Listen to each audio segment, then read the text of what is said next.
This video is an interview with the creator of the baking steel, Andris Lagsdin. The baking steel, in my opinion, is the absolute best way to cook pizza. Andris explains his inspiration for the baking steel, how the baking steel was developed, and his background in the cooking industry with Todd English. He also states how a $600 scientific book on food changed his vision of pizza. He also notes how many people, including members of his own family, told him the baking steel would never work. There are many other parts of this interview, and I know you're going to enjoy it. Here's Andris. Hi, Albert. Hello, Andris. Hi, so it's Andris Lagsdin from Boston, Massachusetts. Okay. And I get my name from my dad, who was born in Riga, Latvia. And I kept the name, the family name, and I love it. And he's been in the U.S. since he's about 4 or 5 years old. And that's who I am. All right. Now we know who you are. Andris, I want to know your story. Great. So Awesome. You are the creator and founder of Baking Steel.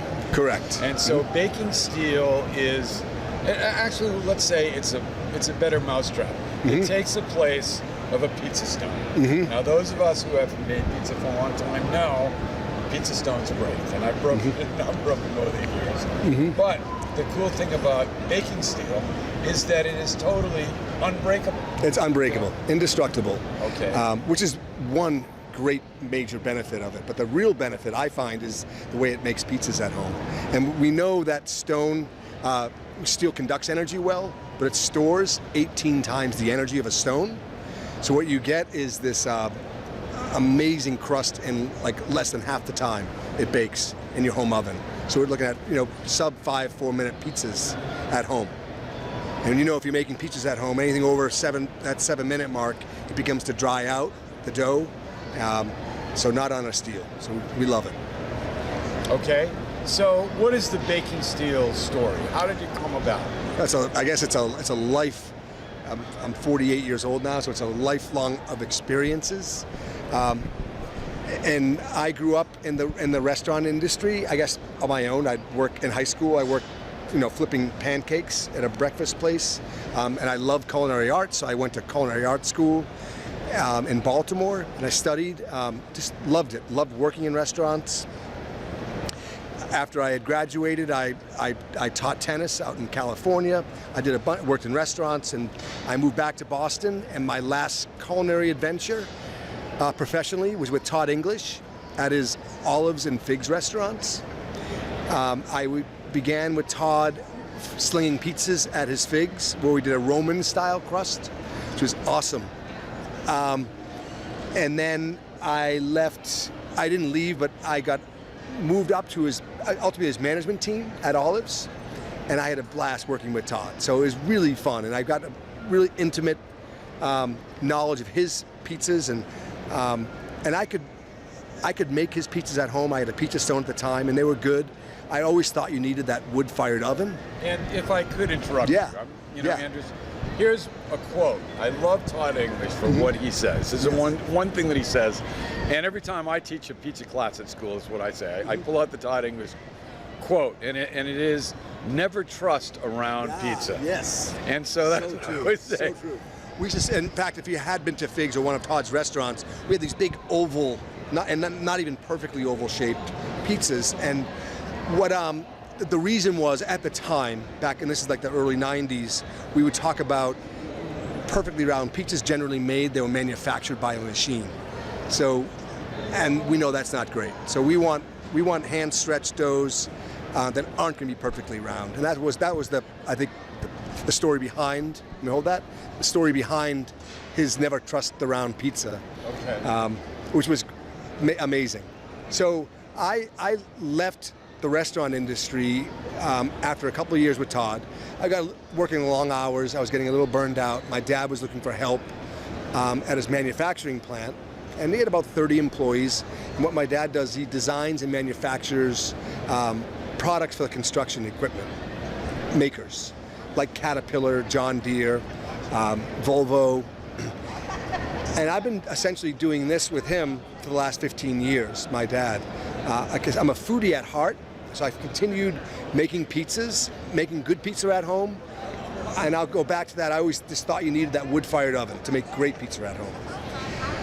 And then one night at work on a Friday night, back in February of 2011, I was reading the Wall Street Journal at the end of my day. I was just hanging out, reading the paper, no one else in my office.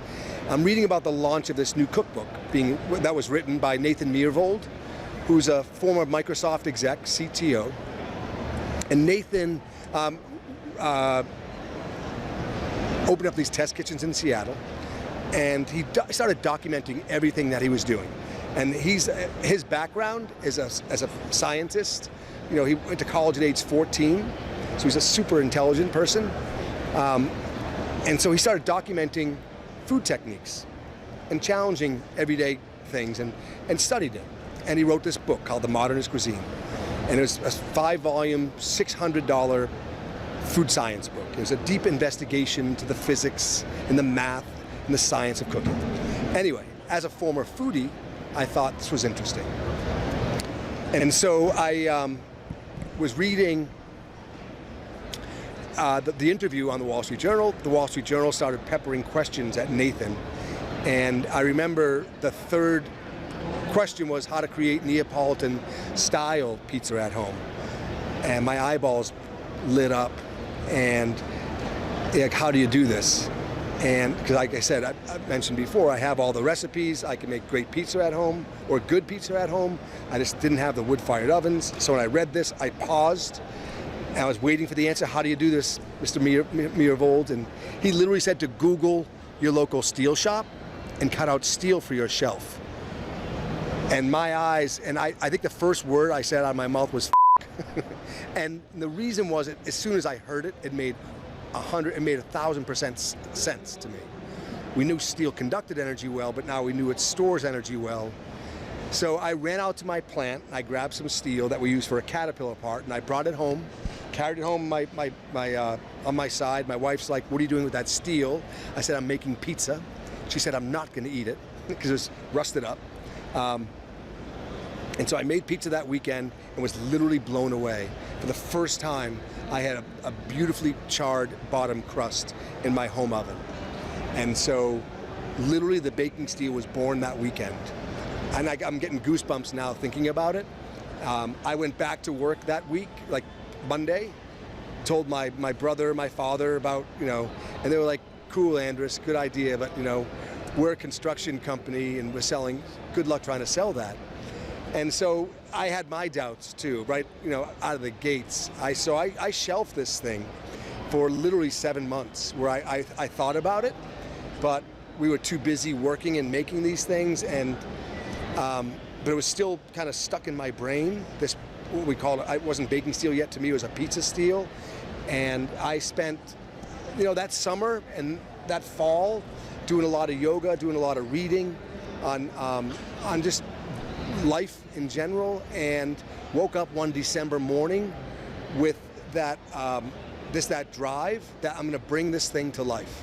I didn't care. I put my blinders on and I made it happen. I went to Home Depot with my tape measure. I studied the interior of almost every home oven you can find in the US, came up with a standard size, and then I spent the next couple of months, figuring out the process of how I'm going to make this. The good news was, as a manufacturer, we had $1 million worth of equipment that could make the baking steel. I knew we had that down. So I got the size down and the packaging and, you name it, for the R&D. And then at the end of the summer, I did a Kickstarter with the goal of trying to raise $3 grand. And if you're not familiar with Kickstarter, it's a micro investor, basically pre-selling your product. So I did that, and with the goal of trying to raise $3 grand, which was very wimpy, but I wanted to reach my goal. If I did, I knew I'd be on there forever. And bottom line, we hit our goal literally within 24 hours. I was blown away. And over the next 30 days, we sold about 500 units, raised about 40 grand. And now let's start making these things. And then bloggers started getting a hold of it. Kenji Lopez from Serious Eats tested it out, loved it. He literally helped put us on the map. Peter Reinhardt contacted me. We sent him a sample. He loved it, and that's been the case from day one on. Is that these influencers have really helped put us on the map, and I can't be more grateful. Every day, I'm just so grateful for the feedback that we get. And my marketing genius was to give the product away to who I thought was influencers, and they let the product speak for itself. And it's just an amazing product. So happy. Oh, that's great. And so that was the long-winded, concept, huh? No, not at all. Yeah. It's a very, very interesting story. The concept is that it conducts the heat. Correct. Heat it up. Now, for a baking steel, for people that Sure. don't know, including myself, how long of a preheat do you need? Great question. So we want to put that steel in the oven, and we preheat it at 500 degrees because we want that steel to hit 500 degrees. So we like to give it an hour because it's not just the surface temp. We want all the temperature to absorb into that steel, and then that steel is what's going to happen is when that dough hits it, it's going to that energy is going to transfer right into that dough, which gives us that really fast result. It's amazing. It's just fantastic. I know that there have been some imitators or people that Sure. they saw Yeah. that you were so successful. Hey, let's do a knockoff. Yeah, we get a lot of those. Sure. And go right ahead. Yeah, so it's interesting. So most of our it's a great product. There's a lot of folks that might be capable of manufacturing a baking steel. One, we're really good at it. That's our core business is manufacturing. But two, and I can guarantee this, that no one's going to be more passionate about making pizza and showing how to use this product than I am. Okay. And that's where we get into. It's a baking steel, but we're selling like this amazing experience, because if you've made pizza at home and you've had your friends and your families over, one, now it's doable with the steel, but two, that experience that you have with your friends is just amazing. So we try to show that these are the things that you can do with the baking steel. So there really is a baking steel community that you Correct. kind of created around that. Yeah, which we've is got really wonderful. We've got amazing friends that again talk about our product, because no matter what your level pizza maker, it ups your game, and that's what makes it so special. And we've also learned through the course of the last few years is that this heat transfers so fast into pizza. We also know it works for breads, but here's the surprise. Guess what? It works for burgers, and it works for steaks, and it works for pancakes and eggs. So we've got a version 2.0, which is a baking steel on one side and literally a griddle on the other. Oh, interesting. Well, that's really, really cool. I talked to Tony Gimignani, a good friend of mine, and Laura Meyer. Tony, yeah. One. Both of them said, when I talked to them about tips for the home pizza chef, this is what Tony said, and Laura backed them up. They said, a baking steel is okay, but what really is good is two baking steels. Yeah. So you really need to sandwich it. Totally. It really makes a lot of sense. And I credit Tony obviously for that crazy cool idea, and I emphasize that this is Tony's idea, not mine, to use two baking steels, but he's right on. Every pizza I make now at home, I use two steels. And the idea is that we use one on the top, one on the bottom. We cook it for 2 minutes on the top steel under the broiler, and then we open the oven up and we move it down to the bottom, because now we have 500 degree hot steel again, because the top one has lost a little bit of heat. The bottom one has not. And so we've got a beautifully charred bottom crust And now. about how long does it take to cook a pizza? I do in about 3.5 minutes. Yep. And I can do them faster, I can do them slower. For the traditional Neapolitan style, about 3.5 minutes, Okay, correct. Great. What kind of flour do you use? I use a flour from Central Milling. Nicky Gustos has got this. I've talked to Nicky and he loves our product. I asked him, Nicky, what's a great environment for your, what flour do we want to use at 500 degrees home oven on steel? And he recommended his High Mountain high protein flour, which is dynamite. King Arthur bread flour is a great product. Yep. And I tell folks to use that product, or I special order my Central Milling. Okay. And they're dynamite products.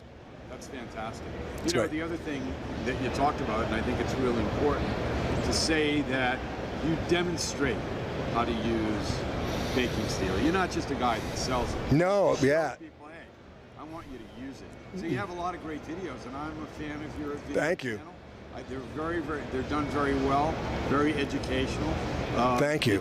You did a dough video that I really like. I don't know, it's like a 3 or 4 day. 72-hour, yeah. 72 hour. That's ours, and that's a spin off of Jim Leahy's. It's just a different technique that he would use, but it's a no knead essentially that we bulk ferment for 24 hours, and then we move it into the fridge for 48 hours.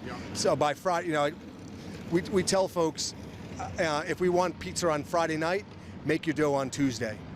So by Friday night, we've got 72 hours, and now we've got all this amazing flavor built up. Again, this is a Peter Reinhardt technique that we incorporated into our Jim Leahy no knead, and literally it's going to be some of the best pizza you've ever had. Okay. It's amazing. Great. So Andris, tell people how they can meet you. Yeah. Meet you, how they can find a baking steel. I got to say, I know it's on sale on Amazon, but tell people. Yeah, so come website. come to bakingsteel.com and sign up for our newsletter. We'll send you a great dough recipe, and you'll also be, by signing up, we're not going to spam you. We basically we create 2-3 recipes a week that we just share with all of our amazing friends. That you will you'll be part of that, and then you can shop at our site, bakingsteel.com. We're sold online. Our e-commerce is our business, and I have an Instagram, a personal Instagram, Andris Lagsdin. Follow me there, and I'm never selling my product on Instagram. I'm just showing what it can do, and from breakfast to lunch to dinner, it's just amazing. I'm still blown away at how great this product works, and it's really been amazing. Perfect. So the website, bakingsteel.com. You got it. The YouTube channel, which I love, Is Baking Steel. Baking Yeah. Steel. Facebook at Baking Steel. Facebook at Baking. Well, just Baking Steel. Just Google Baking Steel. Yeah, yeah. Okay, Andris, thank you so much for taking time to talk to me. I wish you all the best, and I hope everyone goes out and gets an indestructible pizza implement. It's way better than a pizza stone. It's never going to break. I've gone through a lot of stones myself. Baking Steel is where it's at. Thank you, Albert. Thank you very Awesome. much. To find out more about baking steel, just click below or go to pizzatherapy.com/steel. That's pizzatherapy.com/steel.